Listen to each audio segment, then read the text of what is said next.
have started my day today by looking at this picture. And I'm very interested in this because there are a bagajillion people, and all these little dots are people. These are all human beings, and this is just in the concert area. I've also been exploring some areas outside the concert area, highways, byways, New York City throughways, and other places where people were trying to get here. And I've decided that my essay is going to be more than just a tipping point where all of these people showed up for this event. And so I'm going to expand my theory. And that means that my essay is going to be longer. Now, when you are planning your essay, you'll want to narrow that topic focus so that it fits conveniently in the number of words that you want to write. And so if we wanted to write a 5,000 word or 2,500 word essay, then we're going to have to ask a smaller question. But I've been looking at this today, and I have bigger questions.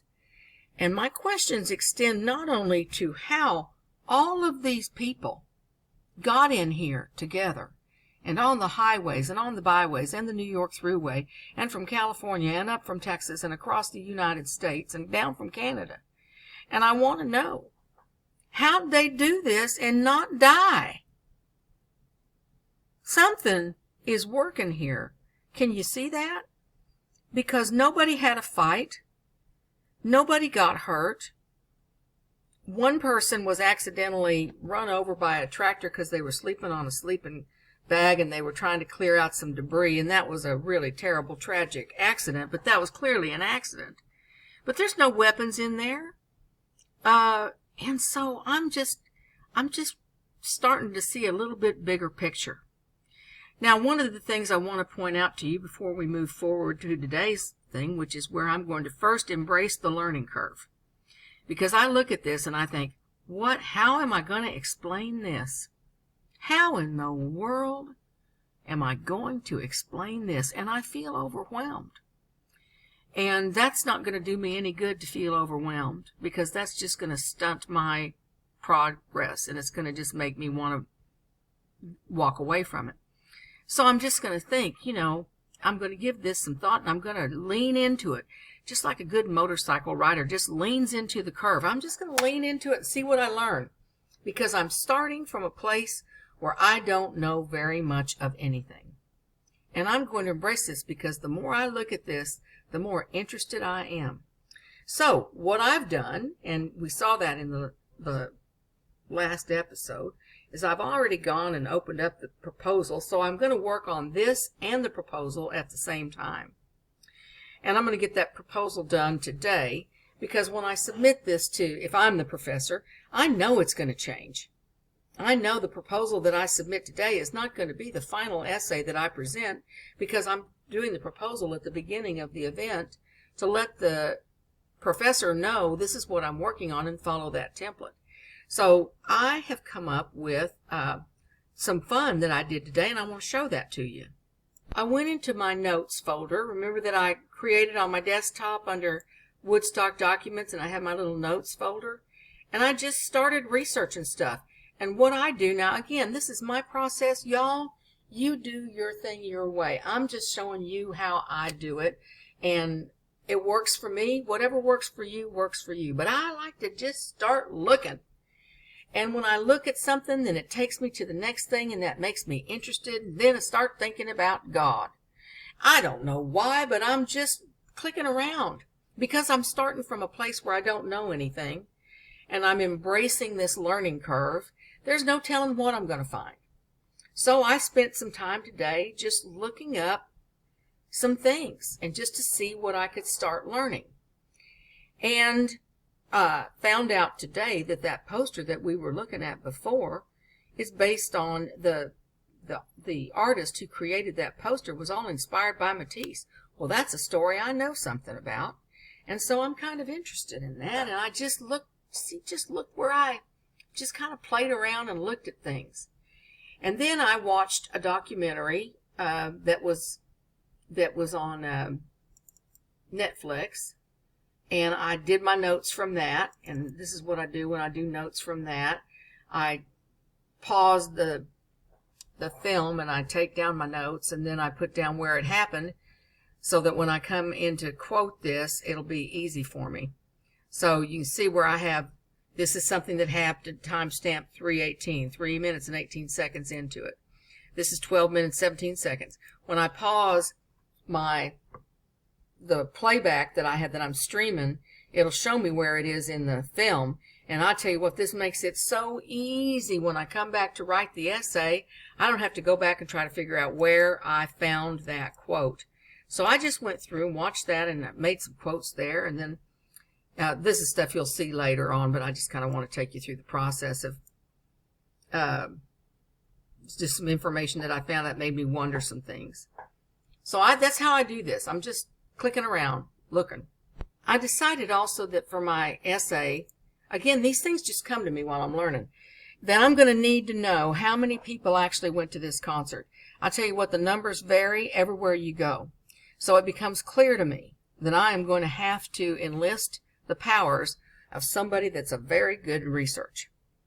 And I'm going to pay them just a little bit of money because they're going to have as much fun doing this as I am. And I found such a person, and so they're working on the statistics. Because from that image that we just looked at, it is very hard. You can take a little parcel of it and try to estimate how many people were there, and then multiply that by how many people are here or there. That's going to take you 1,400 years, I'll tell you right now. And that's not going to show you all the people that were in the woods or in campgrounds around Bethel or all the way over to Sullivan County. And it's not going to show you the people that were on the roads or the people that were headed that way. So it's going to be something. And I've already made that clear. So now I'm going to go, and this is what I've done today, and then I'm going to end my day. I've got enough knowledge right now that I'm going to go ahead and make my strategy, and I want to show you that. My strategy is ultimately going to become my outline, and that outline is going to tell me what to write and where to write it. So I have drawn up my strategy, and it's going to look real simple to you. And this is it. Now, I'll confess to you that this thesis statement was created later. But I'm going to go ahead and enlarge this, and I'm going to go over this strategy with you. Now, I realize that you are seeing this thesis statement after the fact. I'm going through this with you after I've written the essay. But it started with a very limited thesis statement, and the thesis statement began with The Tipping Point, which is a book by Malcolm Gladwell about how events just head up over the top. And all of a sudden, it's a thing. You know, sometimes it's a very short-lived thing, like those little spinners. What are those little spinners that everybody came out with? You know, those little gadgets that people use when they're tired of being on a cell phone or something. Those little, I don't know what they called them. But that hit the tipping point. And then it was a flash in the pan, was it not? At first, those were everything. Everybody had to have them. And now they're gone. But it hit a tipping point. Well, that's just a little old plastic gadget. How'd that hit the tipping point? Well, Woodstock's a little bit different. And so I'm going to use that as part of my strategy. I've got to lay down some facts. I can't just go in there and just start lollygagging and talking about how this whole event happened. I have to have some foundation, just like when you build a house. You have a concrete foundation built on facts. That's where I'm going to use the tipping point. And the tipping point says that these factors all must come together in order for something like this to happen. The power of context, the law of the few, connectors, and the stickiness factor. So that gives me my organization for the facts, doesn't it? See how I love doing that? I love it when I'm not just having, I can follow the formula. So then, as I told you, I started looking at that, and I started thinking that picture, and I'm thinking, how in the world? And that is where I start thinking about God. And now we are going to leave the planet. We have set our concrete foundation with facts that prove that this festival indeed hit a tipping point. And now I'm going to leave the planet, and I'm going to start looking at stuff up in the heavens. And boy, did I have fun doing that. And I'll get into that later on in the outline sections. But for today, I'm just coming up with my strategy. So here's my strategy. It looks very simple, doesn't it? Factual basis based on the tipping point. The power of the context, law of the few, connectors, and the stickiness factor. And then my second section of the essay is going to be the spiritual theory. I found an article on Western esoteric spirituality that I just thought was fabulous and fits. And that took me to a concept called the deeper I, and that had been written by some other people. And I, all by myself, used those two things to come up with my own concept of the deeper we and the shared we. And so these are all my own theories based on theories that I found some authors that wrote this. So that is my introductory section, isn't it? This is my introduction. There's my thesis statement. Here is what I'm fixing to do in this essay. I've told my reader. Looks very simple, doesn't it? Very nice and organized. Now the tipping point is the second section, and that's where I'm going to lay my concrete foundation with facts, facts, facts, facts. And now I'm going to leave the planet, and I'm going to do the spiritual theory in the next section, which is Western Erotica, the deeper I, the deeper we, and the shared we. And then I'm going to have my conclusion. And then I'm going to have an afterword, which is what I'm going to do because I have laid out this theory. And halfway through the process, I found this incredible connection between what happened in 1969 and what I see happening with young people now. And I'm going to make a connection. So I'm going to have a deeper message than just, oh, wow, this was super cool. How did it happen? How did all these people live?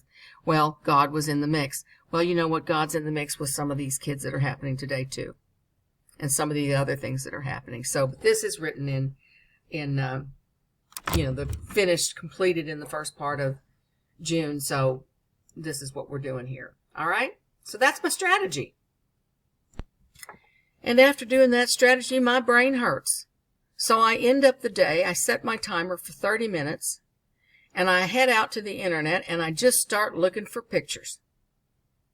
And I add those pictures to my Woodstock Images folder, and I make sure that I keep my notepad updated with the URLs where I found that picture, and I number them so that I can find them later, and I just start looking for pictures. And I just add them in there, and it makes me happy, kind of calms my brain down because I'm a visual learner. I love that about myself. I've embraced that years ago. And I just start looking at some images. I find her first. Isn't that a marvelous image? Look at her. Pouring down rain. Just pouring down miserable rain. And look at her face. Look at his face. They're having a ball. Look at that. It's raining so hard you can't even see the hands behind her. That picture's going somewhere, and I can't wait for you to see later on where that went. And, of course, I didn't add all these pictures on one day, but it's just what I do to just kind of get myself centered and focused. And then when I do this for myself, when I add pictures and everything, it makes me come back the next day excited. I don't leave my project for the day tired and thinking, man, that took a lot. That little structure thing took a little bit of time to come up with. That didn't just come in a minute. It came from clicking around and looking at some things. And I like to end my day when I'm writing an essay on a positive, upbeat note. So that's when I go in and I find pictures, or I watch one of the video interviews, or I do something else that makes me just feel more inspired about my project, so that when I come back tomorrow, I'm going to be ready to learn more rather than just exhausted and overwhelmed. And at this point, y'all, I just want to interject this before I end this little tutorial. At this point, this is day 2. I have researched, I've looked at this picture, I've pondered it, and if I find myself thinking, I hate this topic, I don't want to learn one more thing about this, that is when I need to switch topics. Not 2 weeks from now, but today. If I don't like it today, I'm not going to like it any better in 2 weeks. If I look at this and I find myself becoming more and more curious, And I keep thinking, wow, I see something far more than just the work of mankind in this assemblage of people. I'm going to want to learn more. And when I stop for today, I make that decision. Do we want to go forward or do I want to change my mind? Well, I've got my strategy. I love my strategy. I love the fact that I'm going to lay out a concrete foundation of facts, and that then I'm going to get up into the God in heavens and figure out how in the world these people survived this 4-day deal. And funny thing, and you're going to see this later on in the essay, and I think this is a really cool thing. While I'm looking at this, I'm going, what in the world is this right here? I can't wait for you to see what the answer is to that. But that concludes this tutorial, and this was our day for strategy and embracing the learning curve.